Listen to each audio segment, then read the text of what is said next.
কার কাছে? ছোট্ট একটা কথা বলি, হাসির খোরাক নয় কিন্তু দুঃখ থেকে কথাটা বলছি। সন্তান আম বাগানে আম চুরি করার জন্য ব্যাগ নিয়ে উঠছে। কি নিয়ে?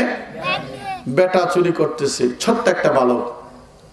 আম বাগানের মালিক দেখে, খেয়াল করে দেখে আম বাগানের মধ্যে কেউ না কেউ হয়তো আম চুরি করতেছে।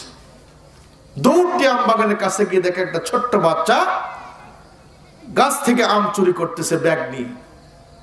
এবার বাগানের মালিক বলতেছে, এই কে রে বাগানের মধ্যে আম চুরি করে?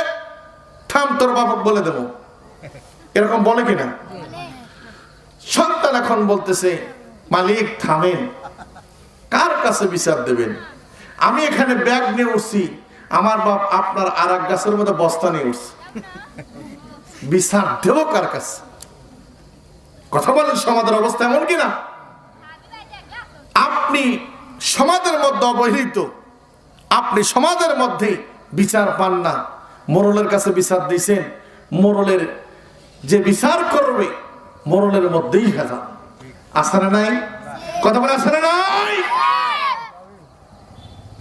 বিচার দেবেন সরকার প্রধানের কাছে, বিচার বিভাগ একবারে ধ্বংস। তবে বাংলাদেশের বর্তমান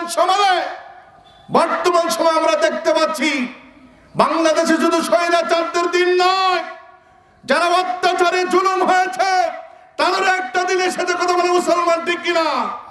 আজকে আমরা দেখতে পাচ্ছি তোমরা ক্ষমতায় থেকে আলমান আমাদেরকে ফাঁসির কাজটা ঝুলিয়েছ, যেই ট্রাইব্যুনালের মধ্যে আজকে সেই ট্রাইব্যুনালের মধ্যে তোমাদেরও ফাঁসির রায় হয়।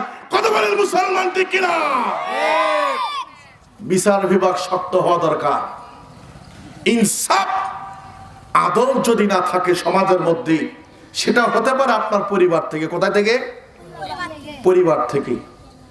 এক বাবার 4 সন্তান থাকে কিনা? কথা বলে থাকে কিনা? এক বাবার 4 সন্তান, দেখবেন সন্তানের মধ্যে দ্বন্দ্ব লেগে যায় কিছু বাবা মার ব্যবহারের কারণে। এক সন্তানকে 2 বিঘা জমি বেশি দিছে, আরেকজনকে 2 বিঘা কম দিছে। এমনটা মনে হয় শাখারিয়া গ্রামে হয়। এই কারণে সারা জিন্দেগি ভর এক ভাই আরেক ভাইয়ের মুখ, কথা ঠিক না? যে ওই ভাই বড় ভাইকে যদি 2 বিঘা বেশি দেয় বা 2 শতক বেশি দেয়, ছোট ভাই আর ওই মসজিদে যায় না, আর এক মসজিদে গিয়ে নামাজ পড়ে। এমনটা মনে হয় শাখারিয়া গ্রামের মধ্যে নাই। কথা বলে মুসলমান, আদল ইনসাফ যদি প্রতিষ্ঠা করতে হয় আপনার ঘর থেকে, আপনার বাড়ি থেকে শুরু করতে হবে। কথা বলে মুসলমান, ঠিক কিনা? আমার মুসলমান